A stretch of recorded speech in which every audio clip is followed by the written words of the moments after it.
Hello, everyone. Welcome to another episode of the podcast, Control or Be Controlled, a podcast designed to help you start thinking differently and take control of your life. I remain your host, Darlington. Today's guest is George Harb, a peak performance coach and neuroencoding specialist, helping men rewire their minds for confidence, clarity, and purpose. He is the founder of Empower You Coaching and is on a mission to redefine modern strength and men's mental health. George, welcome to the show. Thank you very much, Darlington. I appreciate the opportunity to have a chat with you, and I'm looking forward to our conversation. Thank you very much, George. So before we get into it proper, can you please introduce yourself to my audience? Yeah, so my name is George, and similar to what you said, Darlington, I'm a dual elite neuroencoding specialist. So I help people program themselves to get the best of themselves, how to program themselves to default to their best thoughts, emotions, and behavior. So I'm in the business of helping high-performing men in their 30s and 40s who look successful on paper but internally feel overwhelmed. That constant mental load, replaying conversations, pressure nobody sees, that self-doubt. And I'm, as I said, dual elite neuroencoding specialist, and I use my four-step recode, rise, reclaim neuroencoding process to reprogram how their mind works so clarity returns automatically and confidence feels effortless again. So that's what I do in a nutshell. Darlington? Thank you very much, George. Thank you for that wonderful introduction. Let's get into it in proper. I have some questions here for you, and I'm sure my listeners will also like to get answers to this question. So let's go. Beyond surface behaviors, what truly drives how we think, feel, and act as human beings? That's a really good question. And if I'm to summarize that, what drives our beliefs, so what drives our life is our beliefs. And those beliefs we develop over time. In short, we've got, and they come from our memories. Everything from day one when we were born, everything that we've touched, tasted, smelt, and experienced is in our subconscious mind. And we've developed beliefs over the course of our life. You've got beliefs which serve you and which help you go forward in your life, and you've got beliefs that don't serve you, which hinder you and keep you stuck. And human beings, we've got, and the way I describe it, we've got three types of beliefs, and I call this your psychology. And the three main beliefs that everyone experiences at any given moment is so the three beliefs are: what do I believe about myself? What do I believe about other people? And what do I believe about the world around me? They're the three main beliefs that we're evaluating all the time. Okay. And belief, the number one belief in your psychology that will determine how far you go in your life, how successful you are in your life, what you have in your life is your belief about yourself, how you describe yourself, your opinion of yourself. Said differently, your identity. And that's the number one thing that will determine, as I said, how successful you are in your life. Because if you've got a strong identity, if you've got a strong belief about yourself, if you've got a positive mindset, you're thinking positive thoughts, you are going to feel better. And because that's how we function, you're going to feel better. And if you feel better, you are going to perform well. And if you perform well, you're going to get the result in your life. If you don't have a strong identity, if you're thinking crappy thoughts, if you've got self-doubt, if you've had trauma, you've got all those unresourceful emotions that are going on, it's going to cause your heart to feel that way. You're not going to perform well, and you're not going to get the results that you want in your life.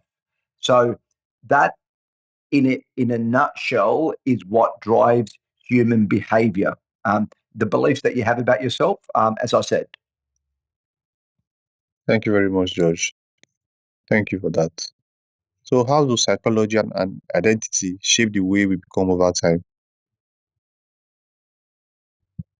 Can you repeat the How do question, psychology, how do Darlington? psychology and identity shape the person we become over time?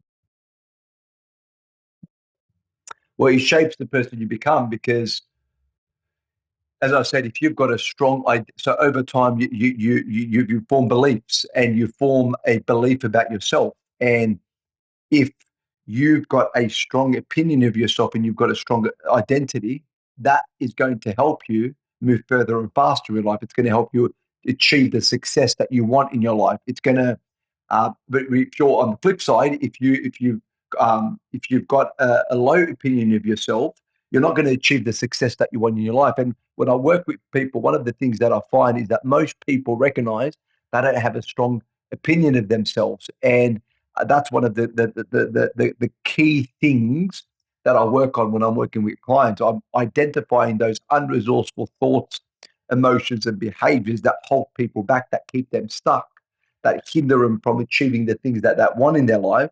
And it's about interrupting and mitigating and eliminating those things and replacing them with things which are more resourceful, that are going to help people move further and faster in life and achieve the success that they want in their life. And one of the things that we work on is that identity, because that is the thing, right, that's going to help people move further and faster in your life. And I'll give you a quick example. You've got two people who have the same level of education, who've got the same sort of qualifications, but one person is performing at a higher level and is performing better. Why is that?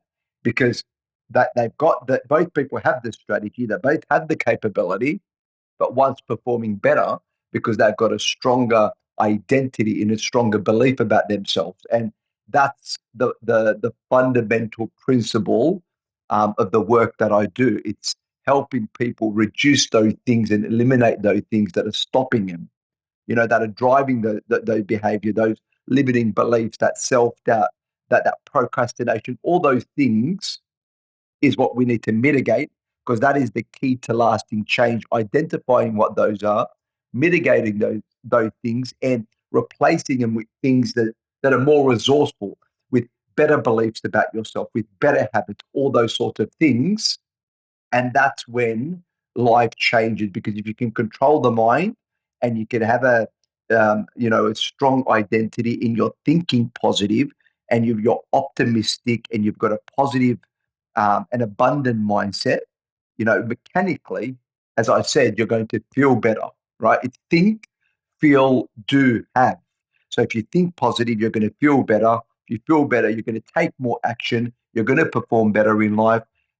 And when you do that, you're going to get better results. So that's how beliefs shape your life in a nutshell. Okay, Josh, that was wonderful. Thank you very much for that. So, what does it actually take for men to reprogram their minds for confidence, clarity, and purpose? Yeah. So I think confidence. So to answer your question, what it takes, it's because confidence doesn't come after you achieve more. And I just want to be clear, because when I was in my corporate career, on paper, I was the successful person. I was confident. Had a strong reputation. My career was progressing. All those things. Externally, George was the man. But internally, there was one question that followed me everywhere: am I enough? And I was filled with limiting beliefs and self doubt. And nobody saw that. And I thought the more I achieved, the more confident, the more that I achieved, I'll become confident. And that never happened, because I'm sure the viewers and yourself and most people, you achieve something, right? You fulfill, I would achieve something. I'd have a bit of fulfillment for a short period of time. And then that silent ache underneath would would say, when is this going to feel enough? And I kept chasing, and confidence never came. Confidence is when you have a strong identity about yourself and you live, from alignment, and you've got that clarity about yourself. That's real confidence. And how you reprogram and how I reprogrammed myself was I went through the same process that I explained. I surrounded myself with the very best mentors, and I learned the very best tools, strategies, and processes grounded in neuroscience. Things that you can do that are simple, effective, practical, and enjoyable to recondition my mind and my nervous system. And that was, as I said, it was about identifying all those unresourceful uh, things, habits, thoughts, emotions that were holding me back, and working on those and interrupting those in real time, and mitigating them, replacing them with things which were more resourceful, and building a strong belief about myself and encoding that into my nervous system. And once I started to do that, that's when my life changed. And not only was I experiencing the success on paper, internally, I had a strong identity. I was acting from alignment in truth. And yeah, that was what changed it all. Did it happen overnight? No, because as human beings, we've developed patterns over many, many years. Everything you do, whether it be a pattern of emotion or pattern of behavior or pattern of thinking, you've, everything you do, it's because you've done it over and over again. You've been conditioned to tie your shoelaces the way you do, to ride your bicycle the way you do, to drive your car the way you do, to think about yourself the way you do, to believe those things about yourself that hold you back. Everything people do is a result of repetition because they've done it over and over again. And it's wired over time. And lasting change doesn't happen in one day. It doesn't happen overnight. It takes daily work and consistency and doing the processes. And they're all processes grounded in neuroscience, but it's doing those on a daily basis to recondition the way you think. Because when you do that and you change the way you think, your thoughts, your emotions, your behaviors, that what a byproduct of that is you're going to feel better, you're going to perform better, and you're going to get better results. Does that make sense? Yes, George, that makes sense.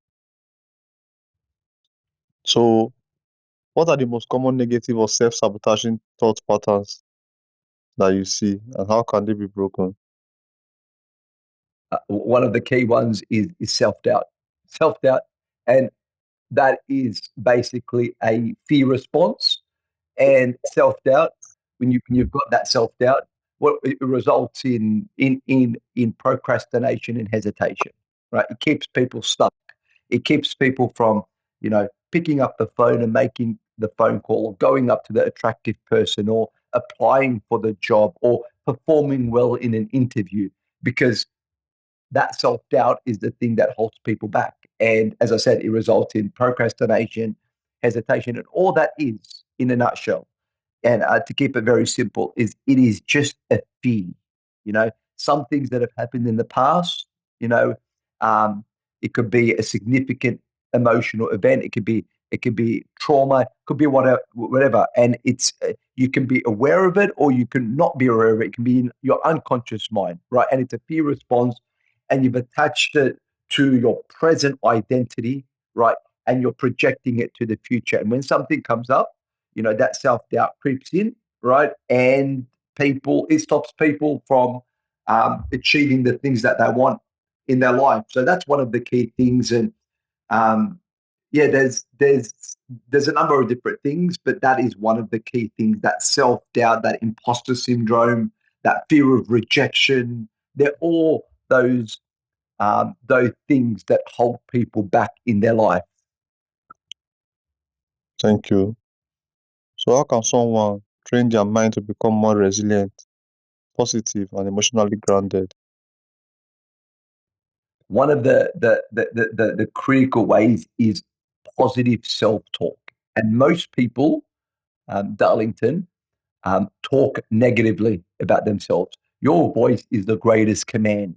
So the no, I could spend hours and hours and give tools, and it's what I do. But it's awareness that what you say to yourself is the most power is critically important, because that self talk is critically important. So it's awareness is number one.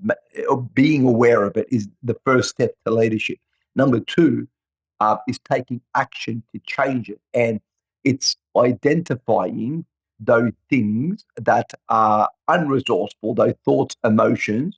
And when they crop up, because they are going to pop up, it's being aware of them. And in that moment, interrupting those patterns and doing something which is more resourceful, which is going to be better for you, which is going to help you, right? And doing that over and over again, so you can interrupt those unresourceful things and replace them with things which are going to serve you better. So that's that's probably the number one piece of advice. And the second thing is the positive self-talk, right? Making sure that you are saying things about yourself that are positive, and that you're building a strong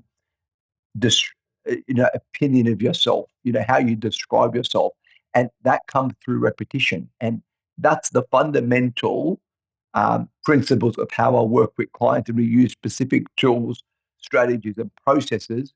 But that's it in a nutshell. It's positive self-talk, interrupting those things which are not helping you in life, and replacing it with things which are going to help you, and doing that over and over and over again, until you start to operate and you default to your best thoughts, emotions, and behaviors. Because are you going to be perfect?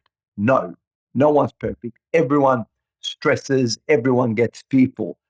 It happens to me, but there are people that fear less. And what that means is everyone experiences fear, everyone experiences stress, but there are people that spend less time in those unresourceful emotions, and they're able to snap themselves out pretty quickly and move further and faster in life. And when I work with clients, that's what the aim is, because you will never ever eliminate fear, you'll never ever eliminate stress, but you can condition yourself to default to your best thoughts, emotions, and behaviors, where you're spending less time in those unresourceful emotions, and you're able to snap yourself out pretty quickly when they pop up, right?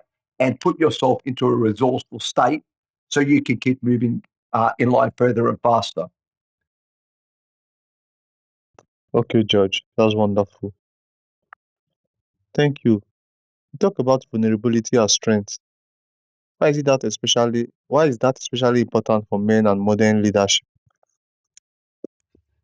Because the vulnerability is the number one strength for a man. Because as men, you probably can relate to this.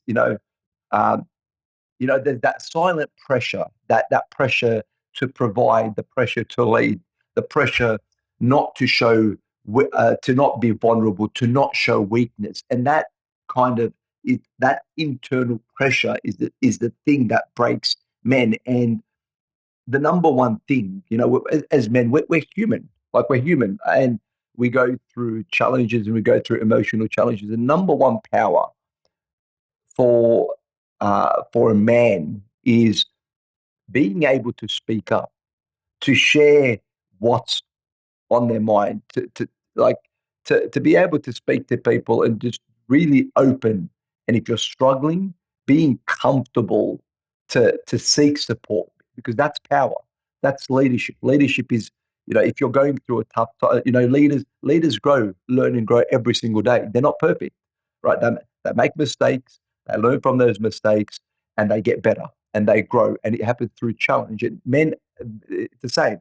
We go through our challenges, and we go through tough times in life. And when we're going through those challenges, and we've got those unresourceful thoughts, emotions, whatever it is, the power is being vulnerable and speaking up and getting support, right? And that is for me, that is power. Thank you very much for that. You have particularly exhausted most of my questions, but I still have a couple more for you as well. So what practical neuroscience-based tools do you use to help men break out of destructive cycles? It's exactly what I explained yesterday. It's identify those things that are holding you back. It's making sure that we eliminate those things and we do and replace them with things which are more resourceful. So, for example, if it's self doubt, when I'm working with a client and there's a specific, let's just say, incident that happened that makes them feel, that makes them experience that self doubt, right? It's basically making sure that I work with the client where we're interrupting that pattern in real time. And there's certain things I do where I get them to experience it deliberately. So I can interrupt that pattern with them and replace it with something. And we do that over and over again through repetition. And I give them specific things that I want them to do. And over time, that unresourceful emotion starts to reduce and eliminate. And what I also do is making sure that we create a new belief, a new description, and I help them embed that through a significant emotional event. And I get them to do things after we work together, over days and weeks. And once we start to mitigate those things and to start to create a new identity, that's when life changes. And so that's fundamentally what I do when I'm working with clients.